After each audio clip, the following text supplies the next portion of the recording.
It's an honor for us to be here at Portland University Gabelli Center for Global Security Analysis. Tonight we have Paul Johnson, founder of Inclusa Investment Advisors, and Paul Sonkin, analyst and portfolio manager at Camco Investors of the Gabelli Funds. And they will present their recently launched book, Pitch the Perfect Investment. I was here watching them present maybe in October, and it's a great presentation, so I'm looking forward for you to see it. On behalf of the Women in Finance, I want to thank Paul and Paul, as well as Amy Bedantam, who's helping us outside, and she helped us put this event together. Before we start, I have some housekeeping announcements. We have 2 more events coming up pretty soon. There is one on January 30 for the 2018 Market Outlook at Societe Generale. That invitation already went out, so make sure you guys RSVP. And the one that is going out shortly is for February 8th. It's going to be our 800 education event globally, and it's going to be a fireside chat with Jen Hines from Wellington at BNP. We're finalizing details for another event at the end of February, and another one is secured for March, so please make sure you are being on top of our RSVPs. Before we start, make sure you turn off all your electronic devices. Please remember this event is not for attribution, cannot be recorded, and enjoy tonight's conversation. And just 2 more things. One is there are going to be cocktails after the event. We have a few students in the audience. And I'm sorry I always have to say that, but you guys are under 21. You're welcome to stay with us, but please, no drinking. And seniors from 21. And there are a couple of brochures about the Gabelli Center outside, so please feel free to take them with you. And then also Paul and Paul, they brought a few copies of their books. They're selling them for $35, so they will be having them outside if you guys are interested in getting them. So thank you, and let's start.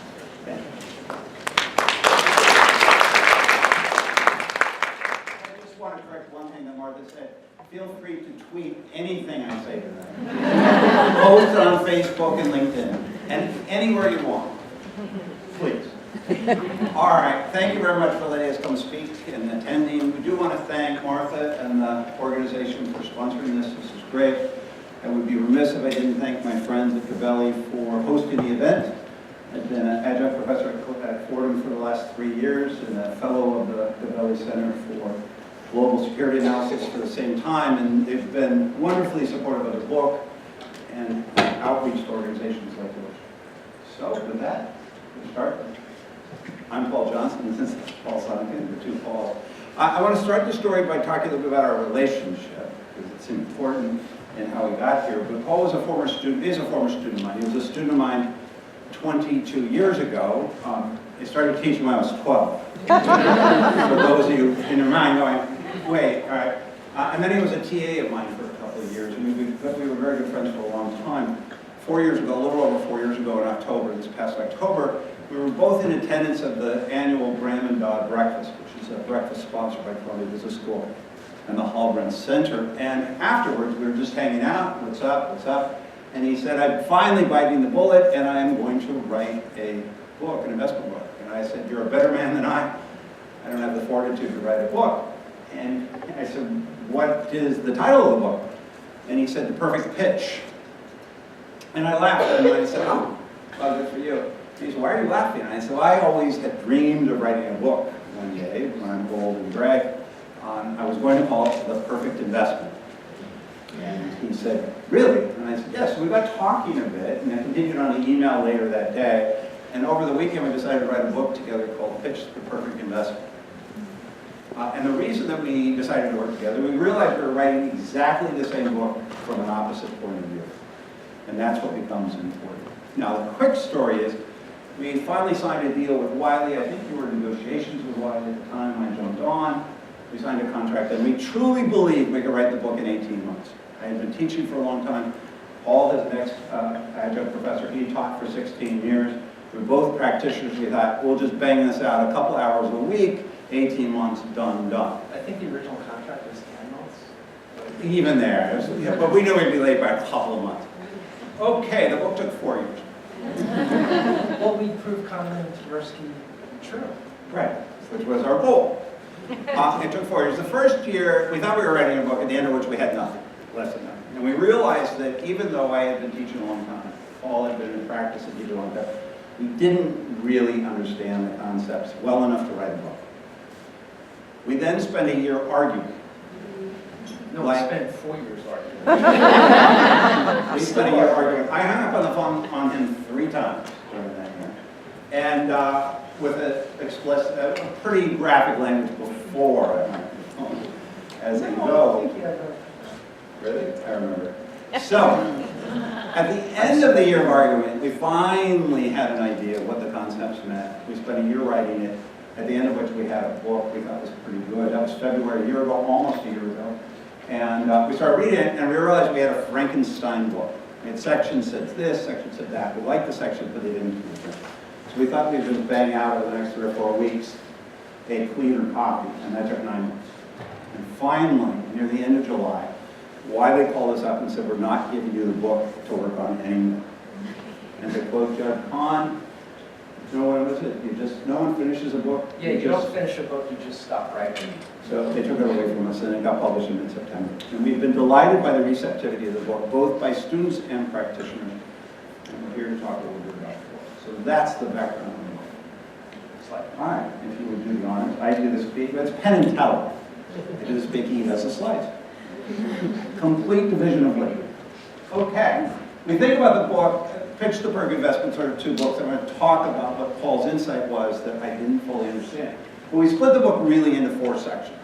The first section, upper left, is this notion of intrinsic value. And the idea is that you have to be able to decide the value of the asset. At least if you're a fundamental investor, you have to be able to decide the value of an asset if you're going to have any chance to buy something for less than what it's worth. Oh, the circles are chapter numbers. The circles and others to track back to the book. And we certainly lean on a DCF as the primary architecture of this part of the book because Paul and I are traditionalists and we believe the value of an asset is fundamentally and ultimately the cash that it generates to the owner of the asset. All right. And that gets you to this little spot here, determine the intrinsic value. We then shift gears and we talk about how prices are set in the market. We think this is one of the more innovative approaches to a finance book. We use as a backdrop market efficiency, and I'll talk about that tonight. But that we lead up to and understand how market prices are set. Should be fairly obvious at this point that if we have value determined one way, market price is set another way, it is possible that those two would deviate. And if they deviate, that would create an investment opportunity. We can invert that and actually say, for there to be an investment opportunity, value and price has to deviate.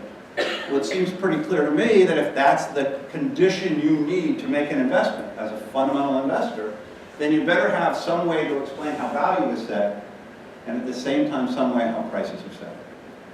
And so that's really the core of the book. And from that, in theory, you can identify a genuine mispricing, which we'll talk about tonight. One of the great fun parts about the book was that Paul and I would force each other, and this was both fun and hard, to get to the point where we really understood the concept before we would commit it to writing. We would write a lot of things, but we forced ourselves to commit to that. And one of the nice benefits of that is I think we have figured out what risk is in a way that nobody else has talked about. We'll touch on that tonight for a moment, but that's one part of the book I think is a real gem. In that process, it dawned on us that research and risk are exactly the same thing, again, opposite sides of the same coin. And that's the bulk of the perfect investment part of the book. All right, back to the story. So Paul and I are talking very early on, before we've agreed to write the book together, and I said, tell me a little bit about your point of view. And he said something that it took me maybe 2 years, certainly 18 months to understand. When he first said it, I said, I have no idea what you're talking about. My idea about pitching is that after you found this great investment opportunity, you then made some PowerPoint presentations, you wrote a research report, you went and you pitched the idea. Paul said that is wrong. And I was like, okay, explain it to me. He said, you have to understand that the pitch is the architecture of the research. It's the architecture of the recommendation. I said, I understand those are English words. I understand what each of them mean. In that order, I have no idea what we're trying to know. And 18 months later, after arguing with him for a long time, it dawned on me what he meant. And the book is really about pitching. It's not about the perfect investment. And we're going to lay that out tonight. Because if you can't pitch correctly, you haven't done the research. If you can't pitch it correctly, you actually don't have an investment opportunity. So he's 100% right. It took me a while to get there. Once I got there, it was like, I get it. All right, finally, we're going to talk a little bit about tonight. This is where our focus is pitching. We break into 3 components. Pitching to us is not about great PowerPoint slides, although we talk about that. Pitching isn't about being a salesperson and being very persuasive. We don't talk about that. We think that pitching is laying out the investment recommendation in a way, but the other person's like, oh, that's a no-brainer, fairly easy to go by the idea. We break it down into 3 components. First one is how you select a security, which has a lot to do with your audience. The second one is the content of your pitch, which has everything to do with your recommendation and the work you've done. And then finally is the delivery of the pitch, which gets as close to what a lot of other people think is selling or presenting. All right, so that's the architecture. We're going to give you a little bit tour of the book, at least part of the book. As I said, in the market efficiency part of the book, we start with FOMA. And FOMA, I think, has been the most articulate about market efficiency. When you go talk to practitioners and you ask them, is the market efficient? They generally get some answer, but absolutely not, to usually more of a reaction of how could it possibly be, and then they point to these weird arguments that He's been verbose, he hasn't exactly been articulate. Pardon? Is it FOMA's been verbose? Not necessarily articulate? Yeah, he's been verbose. But these, what do we decide, the 7 words in the middle of It's 7 words. There are 7 words that we argued about for 9 months. Those 7 words for 9 months. And ends up, this becomes critical. Because those 7 words are prices fully reflect all available information. So the key here is prices reflect all available information. Subtle, a little bit confusing. We teased at that and pulled it apart.